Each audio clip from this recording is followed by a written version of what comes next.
Hi there. You may be wondering, haven't I seen this episode before? Well, you'd probably be right. This is our second most popular episode ever recorded. It has been up for probably 3 years or so, doing great, very popular. People are watching it, enjoying it, having a good time. And so YouTube determined, well, we're going to age restrict it. And they did. As you can see, many thousands of people subscribe to the channel after seeing this. Many people are watching it, but YouTube has determined that you have to be 18 years old and logged in to watch it, and it is demonetized. Thank you very much. So I am re-uploading this right now, and this is a perfect time to do it because Mark and I are unable to attend our show live. We are flying to Dallas to the JFK Lancer Conference. We were going to be flying yesterday, but all the planes were canceled in Dallas, it appears. I guess there were some really bad storms. So this is a premiere. Always wanted to do it as a premiere, so at least there's a chat there. And please consider watching this again if you don't mind, and share it, because it really hurts having almost 500,000 views go back to zero. So you can help out a lot. Thank you so much. Again, understand we can't be in the chat. So any support, super chats, or anything else, thank you ahead of time so much. I really appreciate it. Mark appreciates it. And I hope to see some of you live in Dallas.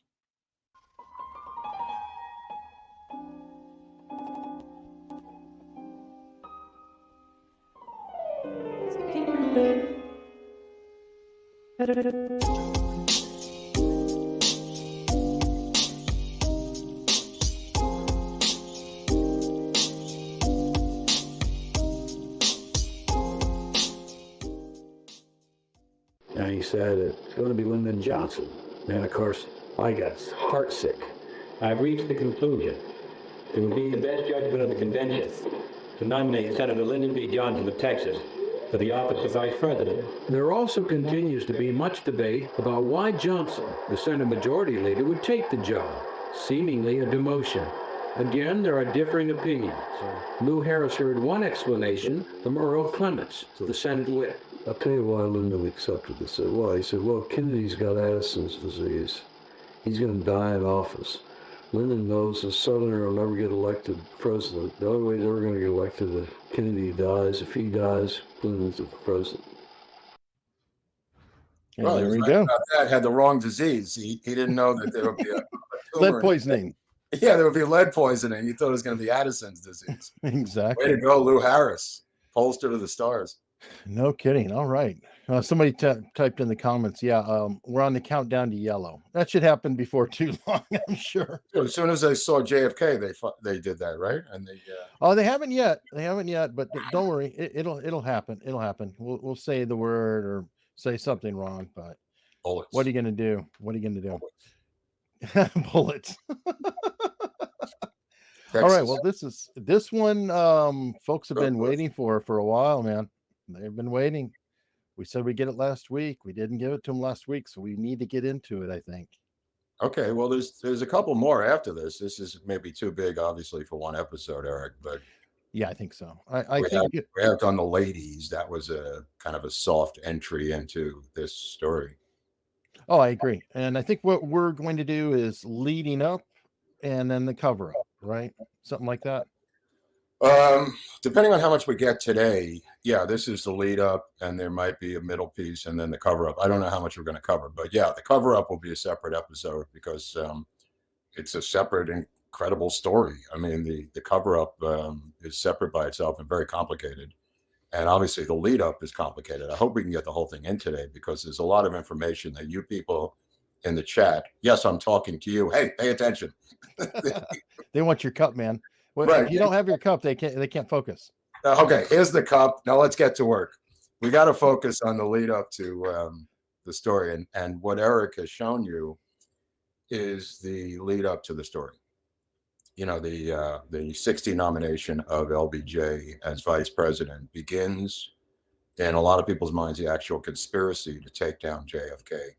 And in that incredible night right here at the Biltmore Hotel in Los Angeles, in 1960, the nomination of JFK leads to the need to select a vice president, Eric. And in there lies the seeds to the assassination. Are we going to go back a little bit to Yeah. say this time here? Well, we can go back a little bit in time to Bobby Baker, and we could go back and do Billy Saul Estes to lead up to where that nomination footage you were talking about, just to give the backstory to the nomination. Okay, we don't want to go into his benefactor. All right, well, we'll go even that far back. 1937, this is FDR on the left. That's a 1937 newly minted congressman named Lyndon B. Johnson out of Texas. This is, he becomes part of the FDR paternal organization of Democrats in the country, liberal Democrats. He's not a liberal, he's a pragmatic psychopath, but nevertheless, LBJ needs people in Texas, and Johnson has two friends that become Brown and Root, the Brown brothers, and they begin to get federal money out of FDR to build a dam in Texas. And that is the beginning of the corruption of federal money that is siphoned off by LBJ for his friends, Brown and Root, that later becomes Halliburton, and all his defense contracts in Texas, and including Bell Helicopter, which will end up in Vietnam. But this is the handshake. This is the first meeting of LBJ and FDR becomes his political daddy. And it's a hell of a daddy to have, too. Big daddy. It's a big daddy. Because he was around till what, 1945, so right, he so helped establish LBJ.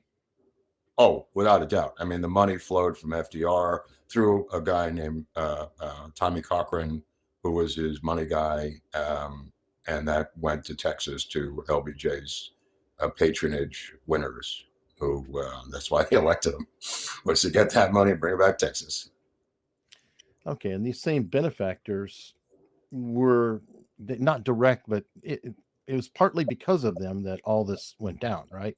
Oh, yeah, absolutely. I mean, you're talking about Sid Richardson and Clint Murchison and H.L. Hunt and D.H. Byrd. These are the four big oil guys who are getting a 27% oil depletion allowance through the federal government. In other words, a chop of nearly 30% off their, this is D.H. Byrd right here. We'll get into him in a later episode with Oswald, but that dry hole Byrd, his name was D.H. Byrd, but they called him dry hole Byrd because he dug thousands of wells in Texas to no avail. He was one of the least successful of the oil guys, but still a multimillionaire, along with H.L. Hunt and Murchison and Richardson. But they were the benefactors of, to answer your question, they were the benefactors of LBJ. They did not like necessarily the elimination of the depletion oil allowance, which was a big threat to them economically. And LBJ was the one who was going to keep it in place if he could through the 60s, you know. But to go back to how we got here, he works his way up from a congressman to senator in the 1948 election. He steals that clearly against Coke Stevenson. That went to the Supreme Court. That was Box 13, where they found him the winner in the landslide by 87 votes. And the technique had been done to him. He was not the originator of this technique of waiting overnight till your opponent declared he was done counting, Eric, if this sounds vaguely familiar. No. And the next morning, after you have the final count of your opponent, you then go find the amount of votes needed to trump your opponent. And that was done to LBJ in his first try. And he vowed, along with a guy named John Connolly, who was his campaign manager and would be his co-conspirator in many ventures for the rest of his life. John Connolly later became Secretary of the Navy, became governor of Texas, he became he switches parties and actually gets nominated by Nixon to be the Secretary of the Treasury years later, and then runs for president in 1980, trying to be the next LBJ. Weren't they doing something else called running the Mexicans or voting the Mexicans or something like Running that? the Mexicans was a term that political leaders in regions were trained to do the best at. This guy George Parr in Alice, Texas, down there in Duval, he was the best at quote unquote running the Mexicans. In other words, getting them either physically to vote or by proxy to vote for the candidate of their choice. In fact, he got, I think he got like 97% of the Mexican vote down there, or some insane amount. And LBJ was laughing that they lost some guys. You know, all of these were illegal ballots, ballot stuffing, and it's really about, which became a signature of the Democratic Party, about waiting till your opposition is done counting. That's the game. When they're finally done, then that's why these urban centers today, which is a much bigger national situation, these urban centers say, we will not be done by 9 p.m. We will be going overnight. That's the fix. That goes back to 1948 in a small town in Texas. I was thinking, what about Dewey defeats Truman? And that famous headline. That was not the same thing, but Oh, it okay. could have had those echoes of it. You know what I mean? It could have had those echoes of it. I was gonna say, yeah, they might have thought, okay, well, they're done counting. Oh well. You see a race where it goes to the next morning, and they dig out just enough to win because they give them a little buffer just so it doesn't look, like 3 votes. They make it like 1,050, whatever they do, they buffer it. That's the signature of the Democratic Party, the urban vote and waiting it out. And the way to really end that is to just say, this is it. You got till 9 o'clock to get in your votes. No more freaking counting. That's it. Whatever you got on the board, that'll end it in one act of how to prevent this, because they're not going to go away from doing this. It's worked too successful for 100 years. Yeah. Allegedly. Anyway, that's what LBJ allegedly did to become the senator from the state of Texas, and then he becomes the minority. He's a minority leader under for a portion of the time. Then he becomes a majority leader when the Democrats take the Senate, and at that point, he becomes the most powerful man in America, the most powerful Democrat in America, because Eisenhower is playing golf quite a bit, and Nixon's kind of running Eisenhower's operation, but Johnson has the ability to stop any legislation from being passed because they have a majority in the Senate, Eric. So what he does is he literally makes himself the most powerful man in America. As the speaker, as the Senate majority leader, he was not Speaker of the House, but he is able to bottle up and do anything he wants in terms of power. And he becomes a student of a guy named Kleberg, who was a rancher, who was a congressman. That's how he got started before he was a congressman. He was an intern and then ran the office for this guy Kleberg out of Texas, who was a rancher and a millionaire. And that he learned all the rules. The brilliance of Johnson is he never read a book after college, never read a book in his life, and he cheated in college. He also cheated on his college election as president.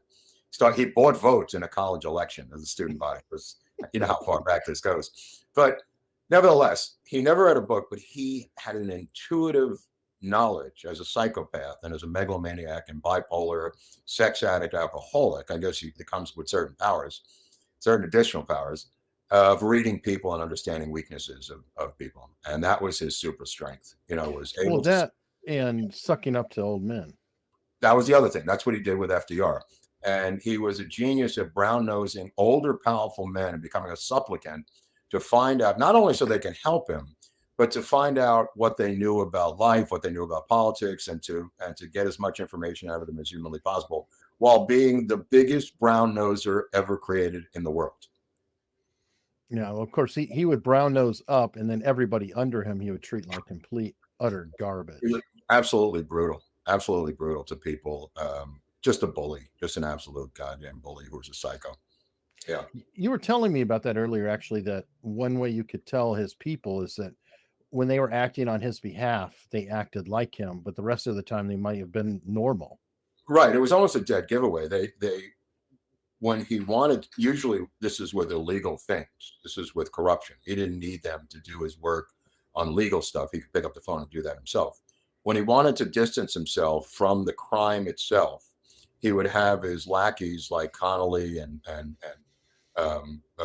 obviously there's Bobby Baker and Cliff Carter and Bill Moyers and a little bit Goodwin near the end, although Goodwin only lasted a couple of years. And Walter Jenkins, the closeted gay guy who was his chief of staff, roughly. There's a bunch of these guys, and he abused the shit out of them. And when he wanted them or wanted himself to run an illegal operation out of Texas or nationally when he became president, he would have them do his bidding to have some distance.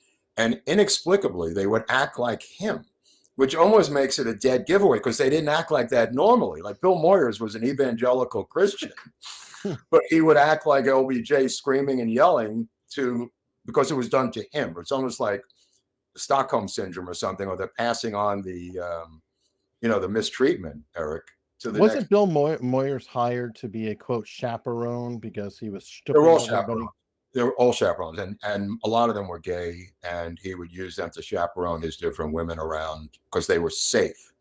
You know what I mean? They were considered safe. Jack Valenti was one of them, allegedly a closeted gay guy, and the FBI did an investigation. And thank you, Knuckleface. Great hat, by the way. I got to get one of those hats. Wow. Maybe the $20 we got a hat. But anyway, so Moyers was brought on board because he came out of an evangelical college, and they were hoping that he would add some sort of puritanical bent as his press secretary, and later as people's jobs changed all the time. Like Moyers was a press secretary briefly, but mostly they were just part of his lackey bunch of stooges who were very short men, and they looked like the Seven Dwarfs, like that photo we showed last week when they were all in the office. They all look like they're 5'4", 5'5". And that wasn't inaccurate. These were men that he literally browbeat into submission. And they had their own separate things, what they were doing. But to get back to Bobby Baker, which is where we were going with this thing, Bobby Baker is the Secretary of the Senate. That's a position, an unelected position, who handles, there he is, there's Bobby Baker. He was called Little Lyndon. He named his kids after Lyndon's daughters. He lived around the corner from Lyndon Johnson. He was his right-hand bag man. Bobby Baker, as the Secretary of the Senate, was the guy who brokered the cash deals between the defense contractors and anybody, the mob, whoever it was, into converting it into cash and delivering it to LBJ. Bobby Baker, this is, of course, now known history, Bobby Baker's books, his memoir, his indictment. We now know how Bobby Baker was Little Lyndon. And Bobby Baker was being pressed. There's a little miniature shot of Minnie Lyndon, right? Yep. By the way, LBJ is wearing a girdle in that photo, and that's why he looks so svelte. Because of the abuse of alcohol, too, and the gluttony of the food. I mean, it was just an insane. He was like King George, a mad King George who's gluttonous, drinking 2 quarts of Dewar's a night, taking out Jumbo and parading him around the White House, yelling the N-word at all the black staff nonstop all night. Anyway, make a long story short, Bobby Baker, that scandal's about to blow. He's on the front page of Time, and this was Life. Okay, this is the week before, oddly enough, the assassination, right? And Baker, he was on both, right? Oh, he was on both. Okay, I thought so. So this is the week before the assassination. Bobby Baker was running a strip motel outside of Baltimore, Maryland, a motel that was filled with escorts. And congressmen would come there and have sex with the escorts, and also a place in a building called the Quorum Club that was a pseudo nightclub in an apartment building in D.C. That was a separate one where the congressman went and he would arrange women to be there for them. Part of this, from LBJ's point of view, was to have blackmail dirt on every single guy who utilized the services of Bobby Baker with the motel and with the Quorum Club. That's what the operation was about. And they were closing in on Bobby Baker. And just to give you the backstory here, it's a complicated story. The guy who wants to take him out is the Department of Justice. And the head of the Department of Justice is Robert F. Kennedy, the Attorney General, who wants LBJ off the ticket. And their feud goes back to the Senator McCarthy days, when Bobby Kennedy was a staffer for Senator McCarthy out of Wisconsin. And LBJ had called Joe Kennedy a Nazi lover. And Robert Kennedy, the pit bull of the Kennedy family, never forgot it and confronted Johnson about it at this breakfast in D.C. when he was sitting as a staff member with McCarthy. And he went at him and they taunted each other back and forth. And, Johnson said on numerous occasions, I will slit his throat if it's the last thing I do. He said this to everyone he knew. He gestured many times with the finger. And eventually, which we'll get into in a later episode, how he had RFK eliminated. The hatred between these two men has been reported in so many books, by so many aides, by so many people, is to be so vicious and so nasty because he couldn't intimidate Robert Kennedy. He couldn't buy Robert Kennedy because they had Kennedy money. He couldn't use patronage jobs on the Kennedys because they didn't need them. Kennedy saw through him. Kennedy saw that this was a guy who had no ideology, was neither a liberal or a conservative, was obviously a bully, a drunk, a liar, a sex maniac. Kennedy saw all that. And Johnson knew that he saw all that. And they could not coexist in the same universe for much longer, Eric. Yeah, well, there's been entire books written literally just on their relationship or lack thereof. Or lack thereof. We'll get into that in a later episode. But for right now, let it be said that RFK was determined not to allow what happened to happen. So getting back to the Biltmore Hotel here in Los Angeles in 1960 at the convention, what happens is these two men show up in the hotel room, and Evelyn Lincoln, who's JFK's secretary, is there, and Bobby Kennedy is not there. These two men come into the suite with an envelope, and they show JFK these photos of him with all these different women. Ellen Romsch. Oh, that's right. Somebody else was picked as the VP candidate already. That's right. Stuart Simonton out of Missouri. She said it was going to be Terry Stanford, but that was for 1964. That's after he dropped him for the ticket. I'm talking about 1960. Right. And he had promised Stuart Simonton, the senator of Missouri, completely officially, that he was going to be the vice president nomination. Letter was written and everything. I think a speech is all. Yeah, we could put a lot of this up on Locals because I have a lot of this documentation and people can look at it themselves. We don't have time to really footnote it as we speak, but we'll put a lot of it on Locals. The point of the matter is he gets these two FBI agents visit him and they show him the photos. And the demands are they were going to get rid of Hoover too. And the demands are Hoover stays, LBJ gets the vice presidential nomination. JFK can't believe it, but he's trapped like a rat. And he calls up LBJ and he offers him, thinking, by the way, that as the master of the Senate, as the most powerful man in America, that LBJ in a billion years would never accept the job. JFK said, okay, I'll do it. I'll keep Hoover on and I'll call LBJ and offer him the position, knowing that LBJ would decline. Because who the hell wants that? It's a warm bucket of spit, as Nance had said years before, and who was Hoover's neighbor again? His neighbor was a guy who lived across the street named Lyndon B. Johnson. Oh. So what can I say? He gets a phone call. He calls him up and he says, I'm going to offer you the vice presidential slot, Lyndon, and I think you deserve it, and you're a good man, and blah, blah, blah. So Lyndon Johnson said, all right, let me get back to you, right? So he gets his Sam on the phone, he gets his wife, gets his crew, and he says famously to Bobby Baker, he says, I want you to find out how many presidents have died in office. That was in the Biltmore Hotel that night. And Bobby Baker says, why? And he says, just do what I fucking told you. And he sends Bobby Baker out and comes back that it's 7 presidents who died in office. And it's an average of every 17 years. And the last one to do it was 1945, which was FDR. This is 1960. And that's 15 years. And LBJ famously says, I'm a gambling man. I like them odds. And he calls him up and he accepts the position. And Robert Kennedy, this is at the Biltmore Hotel, right? Robert Kennedy goes batshit crazy. And he goes into the office, he goes into the suite with his brother, and he said, what's going on? And he tells him about the photos.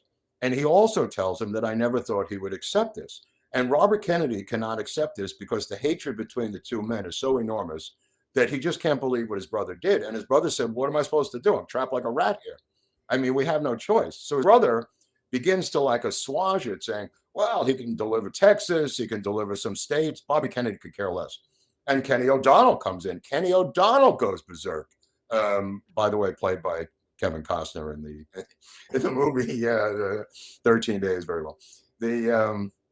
Anyway, so Kenny O'Donnell comes in. They all flip out, and they said, you rode into this town on a white horse. You can't throw the liberals under the bus. You can't throw the blacks under the bus. Every single group in this country hates Johnson's guts. Now, keep in mind, he has blocked his entire career all civil rights legislation that has ever been put forth by the Democratic Party.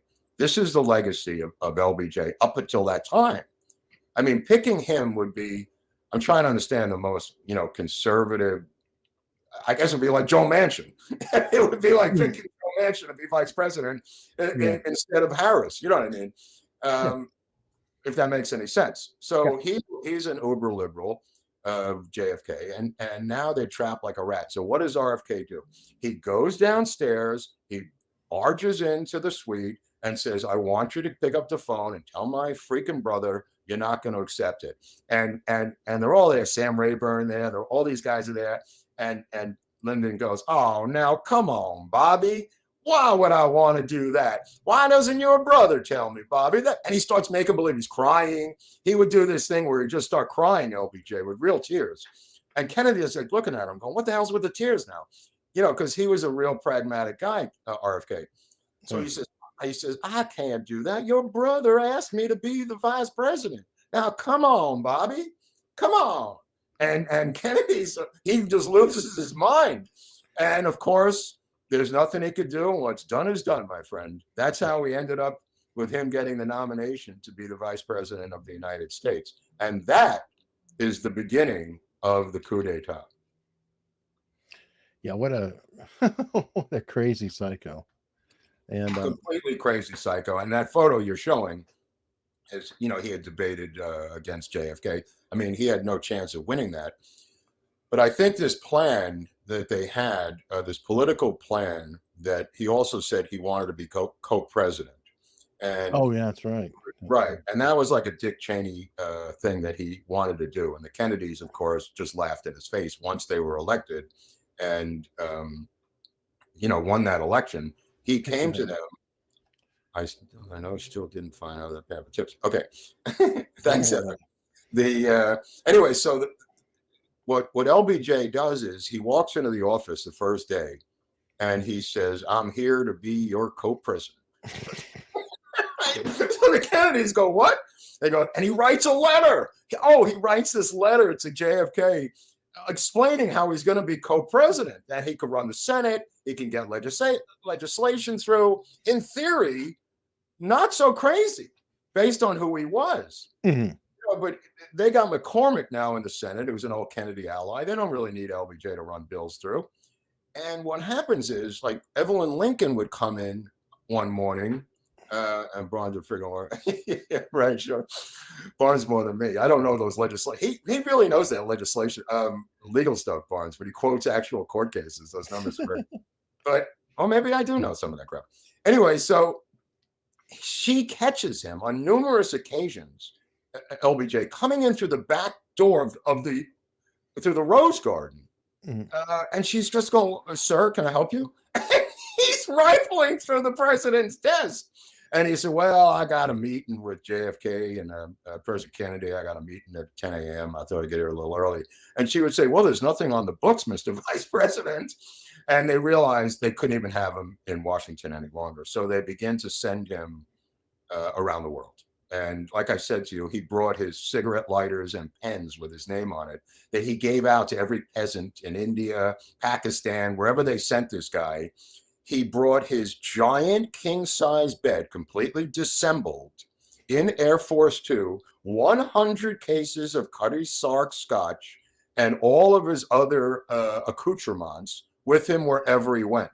And he went places that no man has gone before. There were times when he went to an embassy, I think it was in Sweden, but I could be mistaken, where Bobby Kennedy sent a wire saying LBJ does not represent the political views of this administration. He started ordering people around in Scandinavia, and RFK had to send a telegram to the embassy saying he doesn't speak on behalf of the administration. That's how weird it got. Anyway, point of the matter is, LBJ was thoroughly humiliated. This was the most powerful man. They did this, man. They called him, the staff belittled him the worst, the JFK staff. They called him and his wife Uncle Cornpone and Mrs. Porkchop. Ooh, that'll go over well. Right. So he didn't like that. He didn't like the fact that they actually went to college, that they read books. I mean, there's a lot of stuff. He felt inadequate. Ivy League, and he's forget about Ivy League. Yeah. Yeah. I mean, Ivy League. He couldn't even get out of, University of Texas. I think he went to Texas Teachers College, as a matter of fact, but and was teaching some Mexicans in a Mexican school. So he did do something. Ironically, English, I think, and he didn't read. Right. Yeah, very, very strange. I think that was to get some bona fides, as an intellectual or something. But anyway, so he goes all around the world.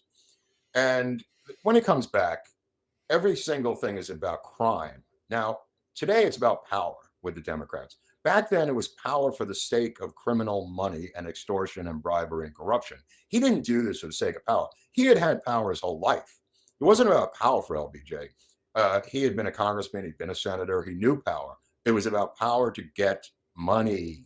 He had a corrupt crime family, a gang that worked with him. He took down $50,000 in cash for every single defense contract that the defense contractors out of Texas wanted a bill to get passed. It was $50,000. Had to pay it in cash. Usually went through Bobby Baker and then into the office of LBJ. He took down $50,000 a year from Carlos Marcello to run the city of New Orleans. The Campisi brothers, also out of Dallas, paid money to whoever that went to, and eventually would end up in his coffer. Now, what was happening was, because of Baker and because of Billy Saul Estes, which we're going to get into that scandal in 2 minutes, the pressure began to build because RFK could not tolerate the fact that he's the Attorney General of the United States and this corruption is going on in his brother's administration. He can't, come out and say anything because it would taint his brother. So what RFK starts to do is leak documents like this Bobby Baker scandal to the Republicans, to the enemies. And that leads to Don Reynolds, where we started this whole thing, Eric. All right, well, that's right. I remember this one. I think that they ran it without a byline because it was 100% from Bobby Kennedy. Exactly. They said every time we turned around, there was another lawyer from the Department of Justice feeding us documents from Bobby Kennedy. Now, of course, this gets back to LBJ. He knows where this stuff is coming from. He knows that this is Don Reynolds, by the way. Right. He knows. Excuse me? Yeah, I jumped ahead. Sorry, go ahead. Oh, no. It's okay. You can put up Don Reynolds. I just, one more time. Yeah. Don Reynolds is being grilled by the investigators, and he was involved in a kickback scheme to buy access, which was something like $20,000 or $15,000. I forget what the price was, through Bobby Baker. He also went to the motel. He also went to the quorum. You would pay this entrance fee of $15,000 to $20,000 in 1960 money to get into their world. He was an insurance salesman. He was a former military lieutenant colonel or something, but he paid money, and the money would go. The reason it was so outrageous was the money was paid through, quote unquote, buying commercials on the TV station in Austin, Texas, which was the only station for many, many years. Only one channel. You only had one channel in Austin, Texas. And that was the LBJ channel. And you had to pay money for commercials on that channel, which never aired. It was just a money laundering device. It was in his wife's name. She owned the TV station, and it was a device to funnel and launder illegal, not campaign contributions, illegal bribes and kickbacks to the LBJ operation of the crime syndicate. And I say crime syndicate, I'm not even exaggerating. Walter Jenkins was the lead man, and Cliff Carter was another operator. They were all involved in shaking people down to get money for LBJ. Is that Cliff Carter? Yeah. Yeah. Okay. Yeah. That's Cliff Carter. That was a little later on. Yeah. Cliff Carter was like his consigliere. I don't know if you want to put it that way. Yeah, but he was way up there, wasn't he? he was way up the food chain. Yeah, Cliff Carter was above reproach. He would handle some of the more sensitive ones. You know what I mean? But down below was Bobby Baker, who was a street level operative for him in terms of, you know, doing this stuff. But what happens with the story in Texas is Billy Saul Estes, who is another operative. This is Billy Saul right there. He has uncovered siphoning federal grain contracts out of silos in Texas under the agriculture department that LBJ runs from the federal government. And the grain in these silos begins to disappear out of the silos. And a guy named Harry Marshall shows up looking for the grain. He's an investigator for the Department of Agriculture out of DC.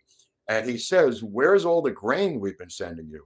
And they just try to bribe him. And first they try to bribe Marshall, and he wouldn't take a bribe. So he calls in Billy Saul Estes, LBJ does, and Cliff Carter's there. And I think Bobby Baker's there. And they tried everything with Harry Marshall. They really did. They tried to intimidate him. They tried to scare him. They tried to buy him off. And he was just a straight shooting investigative government worker and he wouldn't be bought. So LBJ says, "Get rid of him," just like that. They go, okay. So on his land, they take him out of his truck. They shoot him 5 times in the stomach with a rifle. That's Mac Wallace, who we mentioned last week. Mac Wallace, excuse me? He was part of the hit from what I Mac Wallace was part of his muscle. Yeah, he was part of the hit on Harry Marshall. Harry Marshall gets shot 5 times in the stomach, and then they drag him with some hose to the back of his exhaust pipe, put him in his car, and put the pipe through the window like he committed, right? And his rifle's laying there. So the judge declares it and of course, there's no carbon monoxide even in his body. So the autopsy is done in 5 seconds, and a judge in that area declares it with 5 gut shot wounds. His son finds him with his own rifle laying like 5 feet from the truck. So Harry Marshall is dead. And what it does is begins to show a pattern. He was not the first one, obviously. Mac Wallace killed this pro golfer who was having sex with Josepha Johnson, his sister, who later becomes an escort, by the way, in the Quorum Club run by Bobby Baker. His own sister has to be killed because she knows too much and is an escort in the club itself years later. Yeah, cheers. And as look at you, kid. Even So Mac anyway, Wallace somehow met to an end way down the line.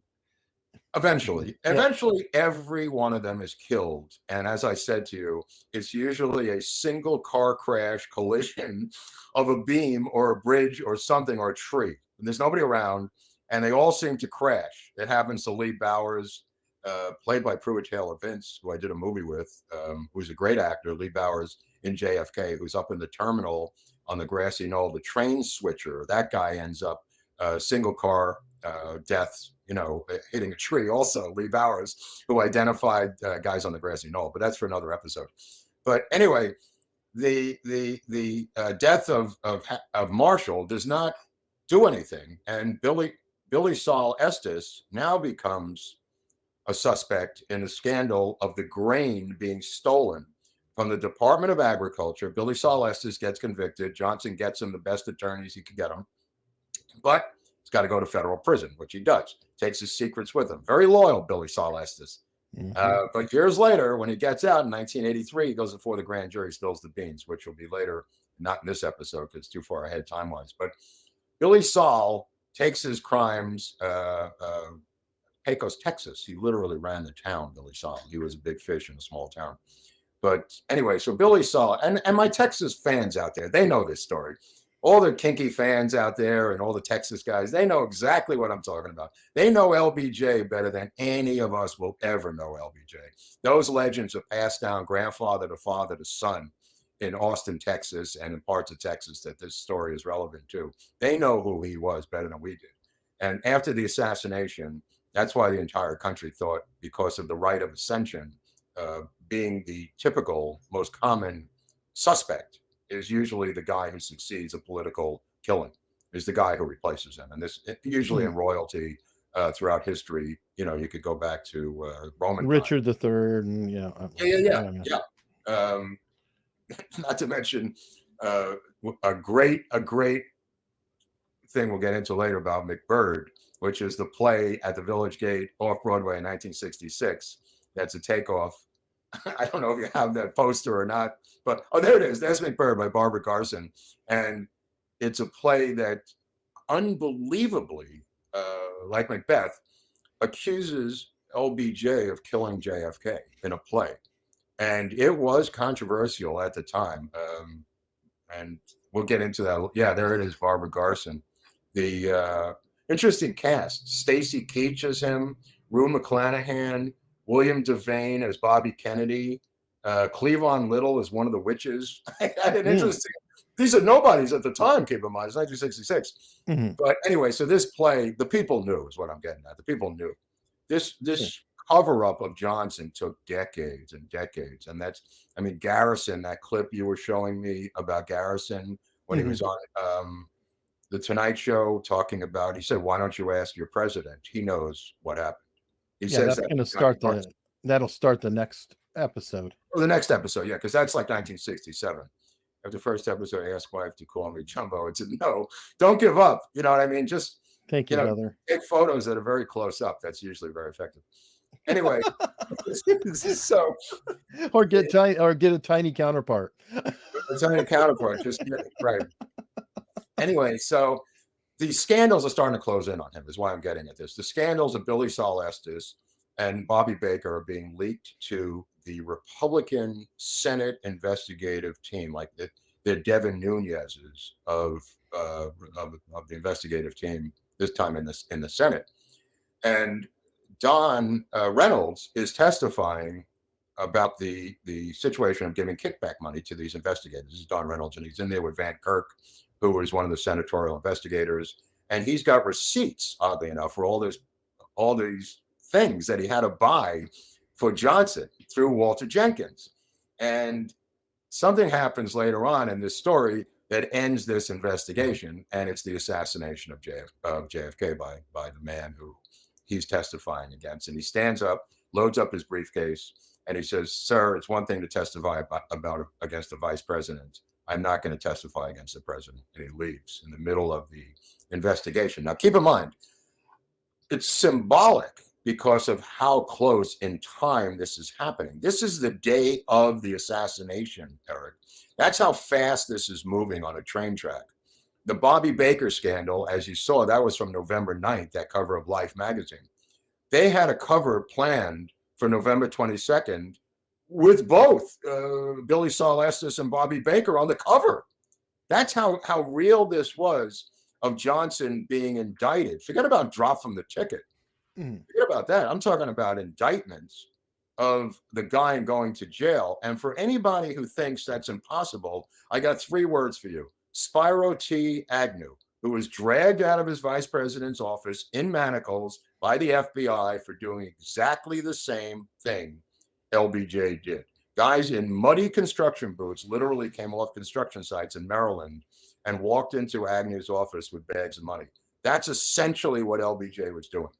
And the only difference was that he had an arch nemesis in Robert Kennedy, and obviously brazenly insane, knowing that, Eric, right? That he would continue this in the face of RFK as the Attorney General of the United States, not just a guy. I mean, this is a guy who can put you away for life. And he still did it. Yeah, I did. Now, to get lined up for that day, do we go into this guy? Okay, yeah. Let me just back up a little bit to April 1963, Houston, Texas. This guy, who was the campaign manager of LBJ and his best friend, and completely threw him under the bus in every quote you ever read after his death. He said he was a Jekyll and Hyde character. Connolly, to his credit, after the death of LBJ, really described him as being a psychopath. And he was his closest friend, and he didn't even consider himself his friend. LBJ didn't have any friends, as we know it. Connolly had a normal family, and he was corrupt, but he wasn't a psycho. You know what I mean? He wasn't a psychopath. He was trying to help Dynamics get funds through Fred Korth. He was trying to help, get contracts, defense contracts, but that's not essentially corruption until you start bribing and paying kickbacks, which is what LBJ insisted from General Dynamics and these other defense contractors. But anyway, so to get back to the plot, John Connolly and LBJ in the plot had to get, in April of 1963, the commitment of JFK to come back in the fall to Texas. That was the start of the plot. And that happened in a huge knockdown, drag out verbal argument in a hotel in Houston between the two of them and JFK. And JFK would not agree to come back there because he had just and was there in Houston in April. And he said, it's too short a time. I don't have to come back here in November. It's ridiculous. They've got the whole country to campaign in, Eric. You know what I mean? You've got a guy from Texas.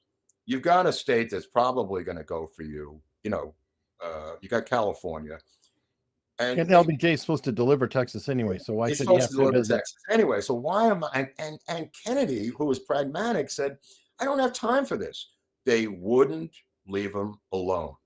They browbeat the living crap out of him until he agreed to come back in the fall, and that was part of their initial task to start the plot rolling on the assassination of JFK, to get him to commit in the fall to come back to Texas, and that, my friends, is the death knell of JFK.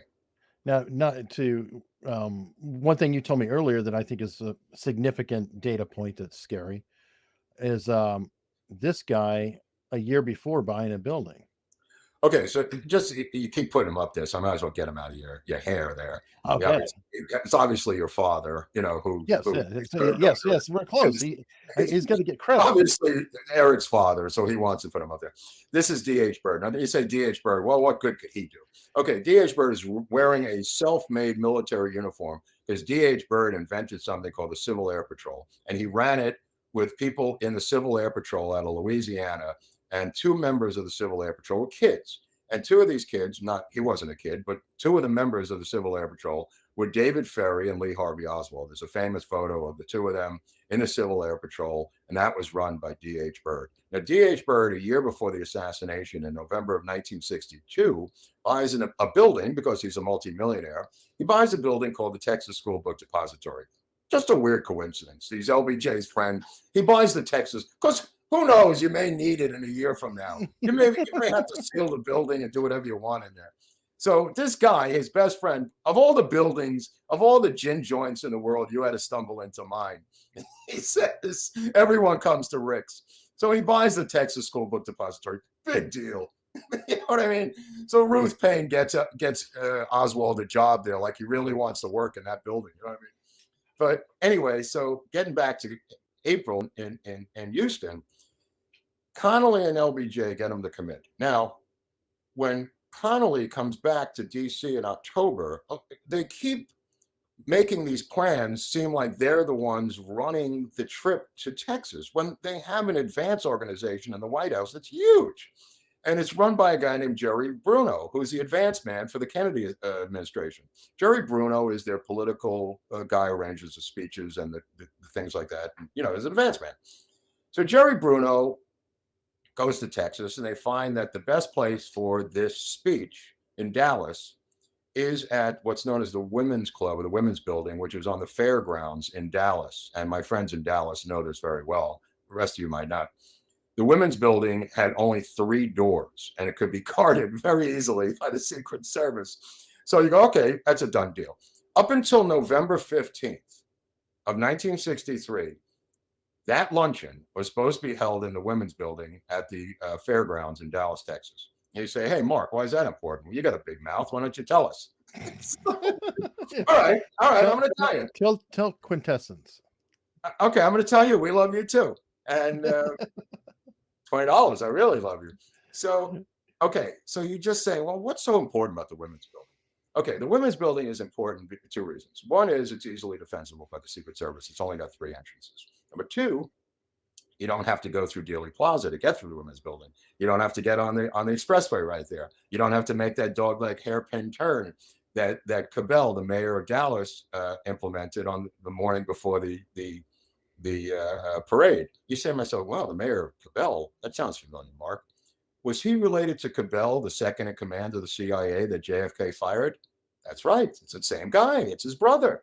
Isn't that strange? The brother of the CIA second in command under Allen Dulles, his brother changes the parade route the day before the parade and makes the Houston and Maine turn dogleg into Dealey Plaza at 3 miles an hour, which is in front of his friend's building.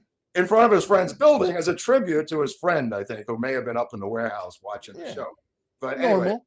that's normal. So Jerry Bruno, to his credit, in his memoir, Advanced Man, which anybody could buy, all of this stuff is coming out of memoirs and books. And that's where I recommend you people look, because in their memoirs, you can coordinate and cross-reference different memoirs for validation of these stories.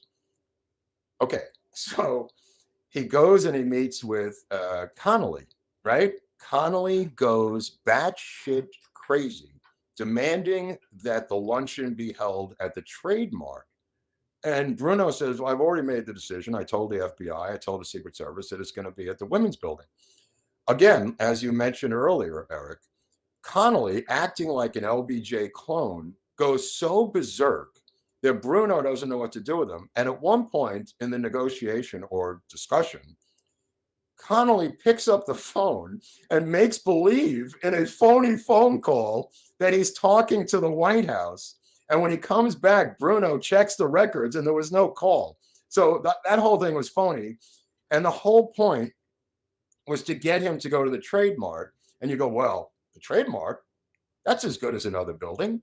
Okay, the Trademark has 50 entrances, not 3, and has catwalks all the way above, just in case you needed a sniper at a catwalk, God forbid, like you see in, a bunch of different films, like The Manchurian Candidate and the one with Warren Beatty, the Parallax View, right? Parallax View, yeah. Right. That all comes from a depiction of the Trademark, by the way, in real history. So Bruno says, look, I don't know anything about this Trademark, Jazz.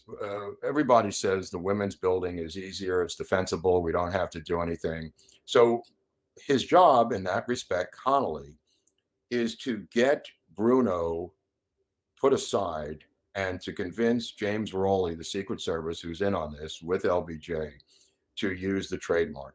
And that's between the week of the 15th to the 22nd. That happens. Just think about how much time you've had to do this. Okay. And you say to yourself, where is LBJ during all this, Eric? Go ahead. Say it to yourself. Go ahead. Well, where is he? I don't know. Philippines? Okay.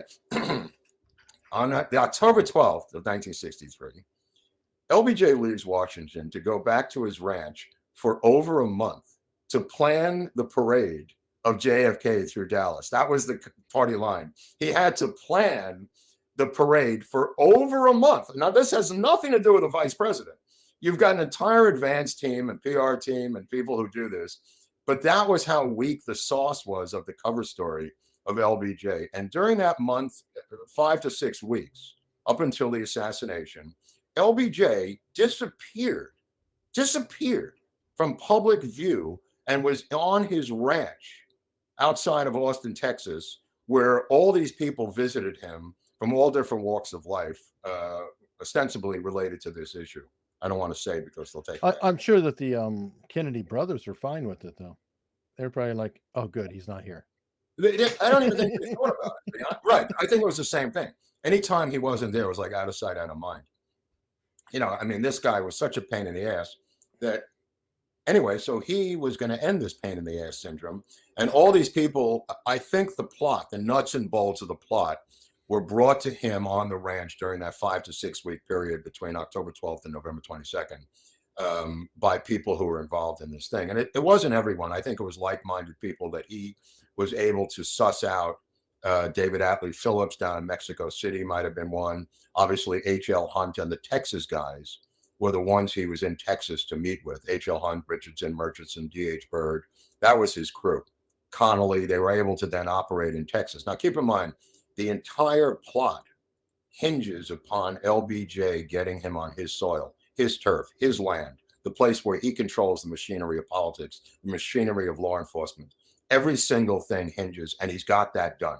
He's coming back. They have the date. The machinery is now put in place.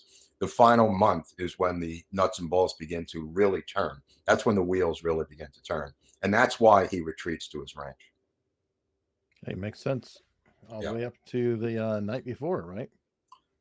Right. Oh my God, I forgot about that. Yeah, the night before. Oh boy, they have a little party there at Clint Murchison's house, and everybody shows up. It's an all-star team.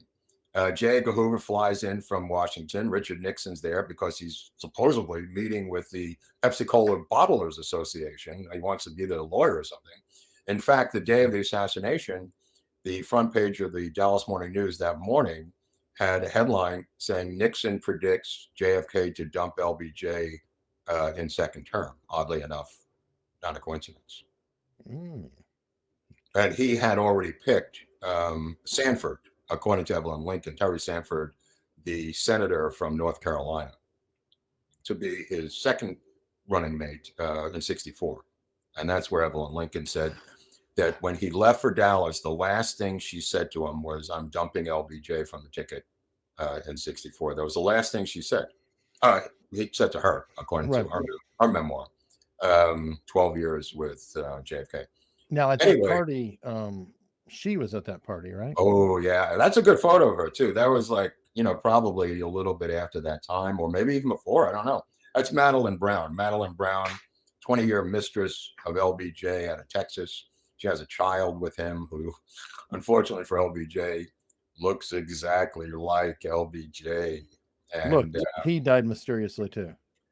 he died again. He also died. So many people. Forget about the people who were witnesses in the assassination. That's a separate list. Richard Belzer did a book on that. My friend, the comic, and Belzer did. I think it was called Hit List or something. But yeah. So her son was a dead ringer for LBJ. The LBJ estate, by the way, took care of his finances his whole life, despite saying he had nothing to do with LBJ. She was a mistress for LBJ for many, many years. Usually meeting him in the Adolphus Hotel in Dallas, where he would give her the key to his room, and they would meet up there to do what you called the nasty. I don't know why you call it the nasty, but whatever they. Some term, man. I don't know. Whatever I don't want to, hurt your ears. Right. But anyway, she was at that party, Clint Murchison's house, and we now have testimony that by the cook, an Irish cook, a woman, and a black driver who was a limousine driver that he picked up, J. Edgar Hoover, the bulldog, at the airport. Here's the bulldog on the right with LBJ discussing how this is all going to work. Interesting, strange bedfellows. LBJ, of course, guaranteed that Hoover would be FBI director for life and wanted to keep the camel in close to him. You know what I mean? So it didn't piss in the tent, I guess. But anyway, so at that party, when LBJ shows up and she says that everyone went into a den, a study, and closed the door. And that was Murchison, that was Richardson, that was Byrd, that was Hoover. Apparently, I don't remember if she mentioned Nixon, but she said Nixon was there at the party. Mhm. And in fact, Nixon was in Dallas. So it's not surprising that Nixon would be brought into this loop because of his high profile in the Eisenhower administration. Eisenhower was basically had retired mentally already. And Nixon was doing a lot of the physical, political stuff in terms of South America and other places. And also, by Roger Stone's admission, right, Eric? Didn't he say that Nixon was involved in trying to knock off Castro and brought in Johnny Roselli and brought in some of the mobsters? Yeah, JFK screwed Nixon over on it because JFK was leaked that Nixon was trying to knock off Castro. So, but they couldn't say anything about it. It was a secret mission. So JFK played dumb and said, we need to go after Cuba because he was seen as, liver and all that. And then Nixon couldn't say anything about it because it was a secret mission. So you actually had Richard Nixon saying, oh, that's aggressive. What is wrong with you? You shouldn't. I mean, literally, excuse her, mind fucked him. Yeah.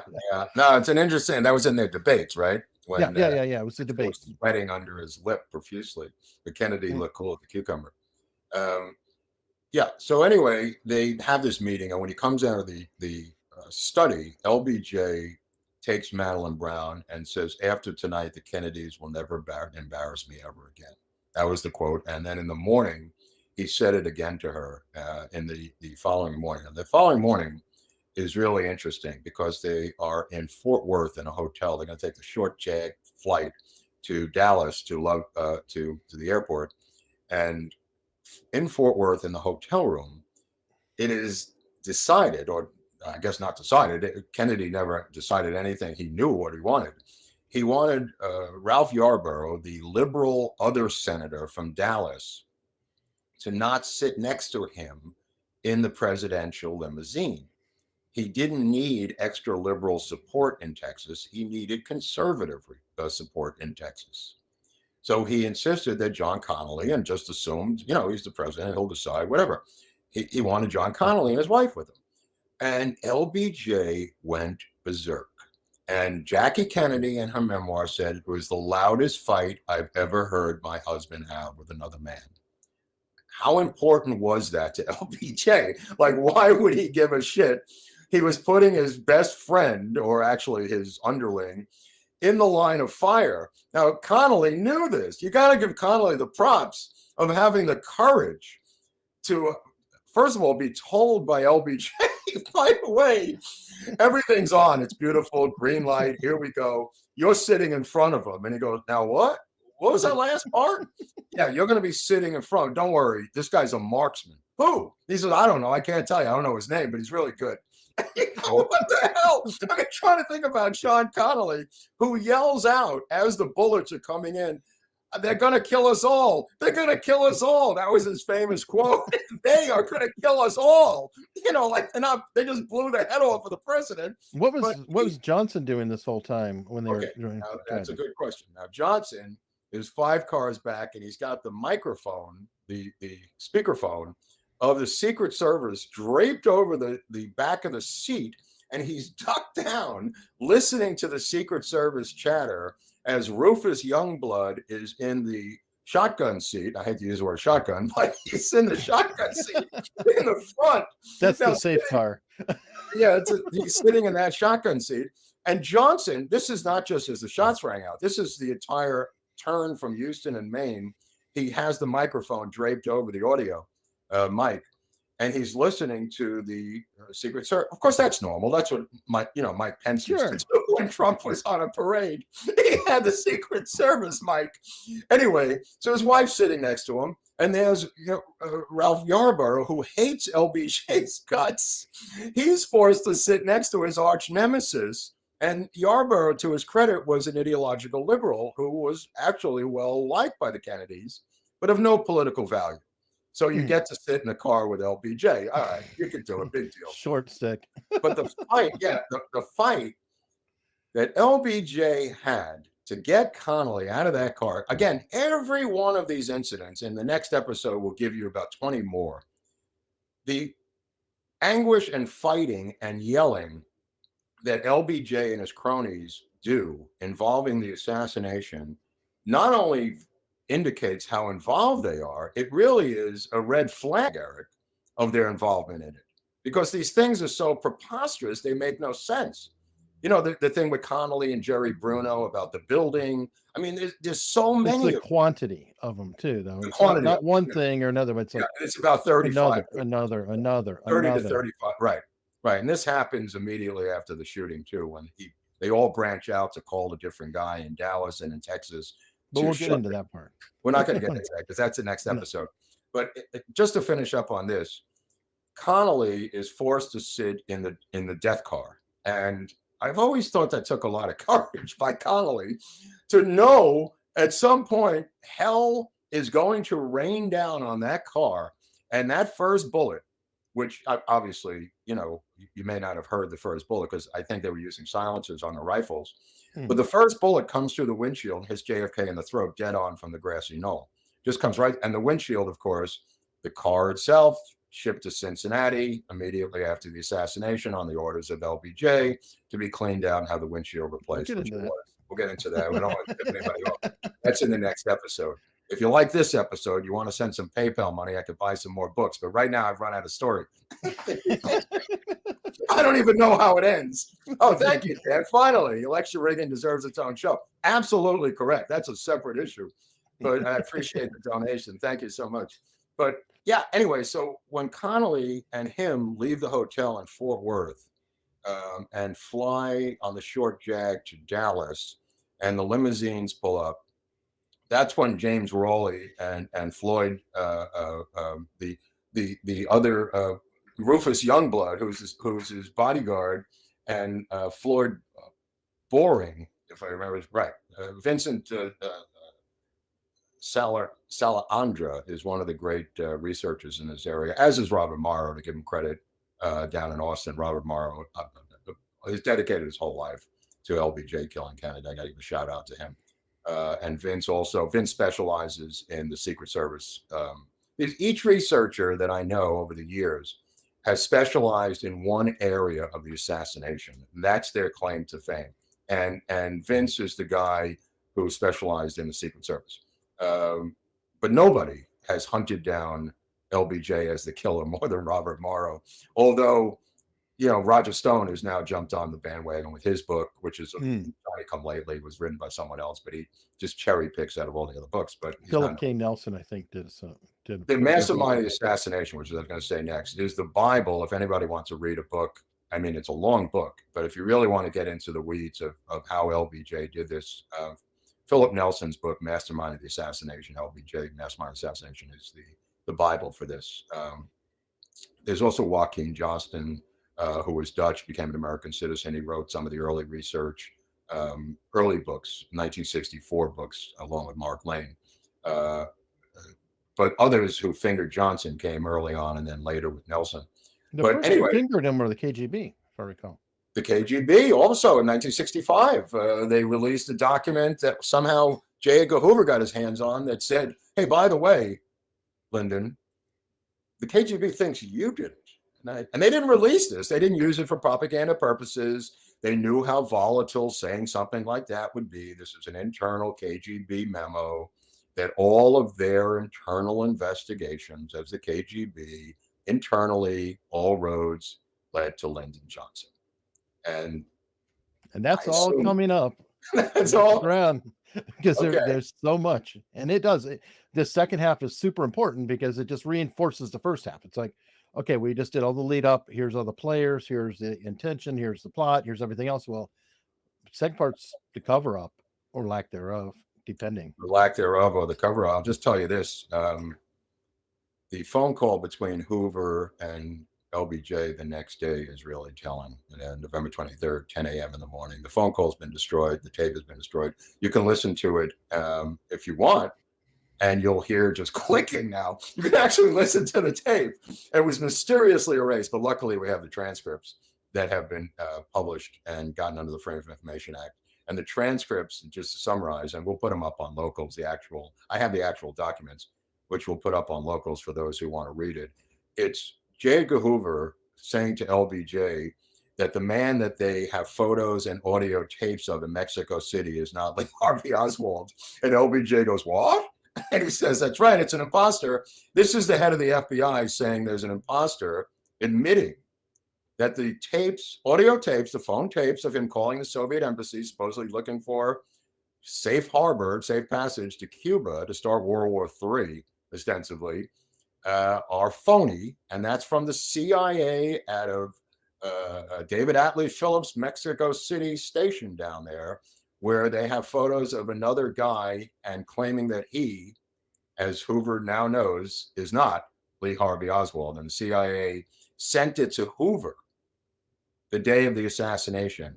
And LBJ is acting like a moron, which he did really well in the audio and even in the transcript. Why, J. Edgar, how can you tell if somebody's that way? Like with Walter Jenkins. Yeah, he does the same tonality, the same tone with LBJ about this imposter. But in that imposter transcript by Hoover, the beauty of it is it goes back to September 28th, and they're already framing an unknown lone psycho assassin named Lee Harvey Oswald, framing him for reasons that are meaningless if he's just a lone nut who happened to be working in the building when Bonnie Ray Williams was eating lunch. Thank you, Lisa. This girl's got to be stopped. The one with the headphones is Lisa Mitchell. She's the one. No, I Somebody's like gotta Lisa. stop her. No, Crazy. thank you, Lisa. And Faye wants to know if she needs to start drinking Diet Coke to retain facts like you. You know what? It may stimulate the brain. I don't know. I tried that Prevagen, the octopus semen in a pill. What was that? Was that they said it was octopus semen or something in a pill form?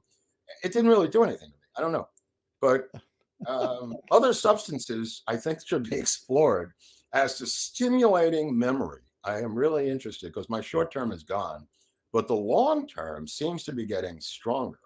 I don't know how that works. I think the short term just leaks into the other memory cells.